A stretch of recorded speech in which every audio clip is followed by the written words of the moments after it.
Hey guys, Bearded Bricks bringing you guys another set review. Today we're talking about the last of the two Bricklink Series 2 sets that I was able to purchase. And this one is 910034, made by Brickster with roughly 3,000 pieces, 8 minifigures, and a ton of detail on this set. It took me a lot longer to make this than I thought it was going to. You guys may have seen the short that I posted last night. Definitely check it out. You guys get to see a little bit more of the building process as I don't do time lapses too often anymore. What I'm going to talk about with this set is generally my feelings on building it, the process, any trouble I ran into. Then we're going to talk about briefly the figures. Obviously, Lego City figures aren't anything special. They're kind of just thrown there as a bonus. Really, what you're buying is the build. I would say this is very similar to an Icons or a larger Lego City set like the museum that we got last year. And then ultimately we're going to be talking about what you can do with this, what it offers your Lego City, and why you should go and part it out, as you can no longer buy this set. They only do a limited run on these Bricklink series sets, and when they arrive at your house after about 6 months, they come with a little card like this. Tells you a little bit of who made it, why they made it, hope that you enjoy it, and then they also give you 2 QR codes here so you can scan the instructions. There is no physical book for this set, so if that's something you enjoy or want, maybe stay away from these sets. So getting into the build of this set, or just my overview of how it went, I think this set has a ton of detail jam-packed into it. Just the one thing that I can tell you right now is this roof is all brick built.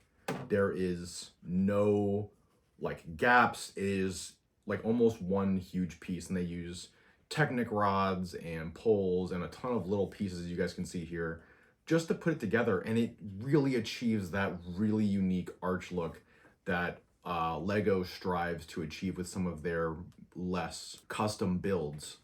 I would say that this set is basically a mock made into a real set.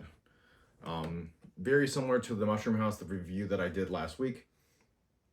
This set is remarkable. I mean, granted, there was a train station that released several years ago in a similar design, but it was also a Bricklink series set. I believe it was a fan vote. And that set's going for about $500-600 now if you wanted it new in box. This set released for $279, and I mean, what isn't to love? The appeal of seeing this from the street side of your Lego City is beautiful.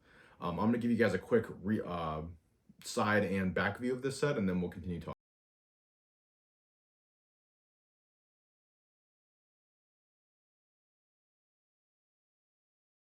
Now, as you guys can see with this set, I actually incorporated a second Mills plate for the train track itself. And obviously, if you wanted to have a larger train yard, you could just add more plates and make this a larger build altogether.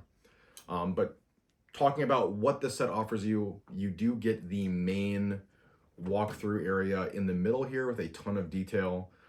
There's sitting area, there's 2 beautiful doors on the front side, 2 golden gates. It's very much like a English style or German style train station where you have these 2 monitors on the inside that have all of the trains coming through.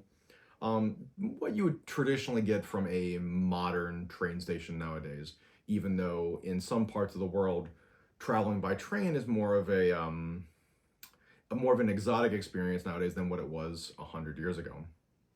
On the side of this build, they actually incorporated a side opening door for the entirety of this side build. On the bottom floor, you have the Brick News, like newspaper office or like magazine store. And then we have a little cooking bar area on the top, as you guys can see up here. And on the entirety of this set, they used a lot of older like cross hatching windows, glass windows. And as you can see on the side of this building, we have tons of brick and different details here to make it on the outside look the part on the inside. Just be very lived in. There's a piano on the inside of the train station as well. The only thing that this set honestly is missing is the light kit, which I imagine there probably is one for this set. And if you wanted to go through and add lights to it, you absolutely could. And you can see we have money, a register down there on the bottom floor, some magazines showing up in the front window. Closing this up here, giving us another rotation here. Moving to the back of the build, you guys can see we have the We have the railroad here with some of the trees that I added for a little bit of detail. I don't have many trees, I need to get a lot more. We have the platform here. As you guys can see, I have some figures waiting to get on the train. It is built beautifully. It fits perfectly with mills. If you guys have a mills plate, you guys can, if you have a mills plate, you guys are actually able to just make this fit perfectly with any train track. And so if I grab a train here, you guys will see that it is perfect height for any of the trains that you're going to have in your Lego city. It's going to look great with whatever you use. Obviously, this is a Lego Express train. I believe it's still available. So use that to gauge the height of any custom trains that you're going to be using. And now getting to the secondary, you know, obviously we have the upper viewing area where you could have some figures just watching trains go by or watching the countryside. And sliding this around one more time for you guys, we have the like lounge. It is called the End of Dark Ages like bar or tavern. It's pretty cool. It's like a game store or medieval fantasy style eatery. Definitely something unique to this as well. I mean, I know that I've seen some like arcade and comic stores online that people have made mocks for, but this is definitely cool as the entire roof section, if I just carefully grab it here, comes off. And as you guys can see here, we have these sloped glass pieces with some greenery here. We get a nice sticker. This set does have stickers. There are some printed pieces, but a lot of them are just stickers you're going to put on yourself, as opposed from the mushroom set not having any stickers. There's a small eating place or eating area up here with some flowers and some seats for your Lego people. And then on the inside of this, we have a bar with more drinks and beverages and some coins, actually another area to sit down. And then on the outside, you guys can actually see we have more greenery overgrowing this barbed fence here, or this guarded fence so people can't sneak inside. And we have this beautiful tiled surface. I'll tell you that it took me about 10-15 minutes to build this entire tiled surface on the outside. You also get one lady who's working in the restaurant with a muffin or like some bread treat that she's serving to people. It's a great example of how a Lego set or a theme can look lived in, provided that Lego or the builder goes that extra mile. And it's all, I always appreciate stuff like that. It just always looks good. It makes the build pop. Definitely gives it the aesthetic that it's being used. It's frequented a lot by your Lego visitors or your villagers. So just briefly talking about what this does for your Lego city. As you guys can see here, I have the police station that retired earlier last year.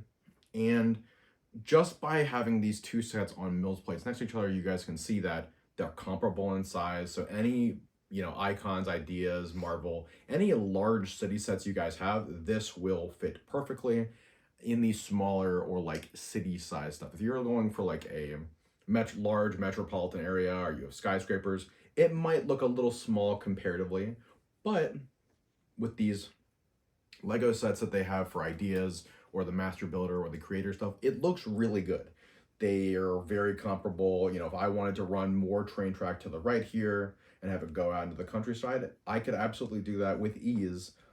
And obviously the botanical gardens, the museum, any of the other sets that I have shown on this channel or that are coming out soon will also go great with this train station. There are so many things you could do. You could have this train station start moving into, like I mentioned, the countryside or a large wooded area. I have some trees on this backside that I was able to pull from other sets that I have. I do not have a large tree collection. I'm going to be working on that. But it just shows you the possibilities of, you know, having sidewalks going through this, or having it lead to a highway that, you know, the cars drive over the train track, and then you could have two bar gates stopping the trains or the cars from crossing over as your train runs around your mock or your table. There are so many things that this allows you to do, and even you could have it being the train station that goes from a larger city to a smaller town. Totally options that you guys can do with this build.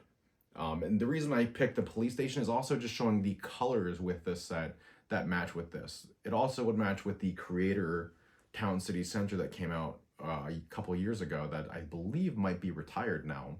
But the tans and the blues and the reds very much match those. Ultimately, getting into my final thoughts of this build, I really do think that The BrickCross train station is a wonderful set for anyone that wants to have a train station, a larger size one in their city. But ultimately, I'd like to know what you guys think down in the comments. Do you guys think that the Bricklink Series 2 sets are all that? Do you have all 5 of them? I'd love to know what you guys have to think down in the comments. As always, I've been Birded Bricks. Don't forget to like, hit the notification bell if you guys like my content and you want to see more. Subscribe, it definitely helps the channel. I can't thank you guys enough for getting me to where we are now, closing in on half of 500 people. And I'm hoping to reach 1,000 by the end of next year. We'll see what happens. But as always, I've been Birded Bricks, and I'll see you guys in the next one.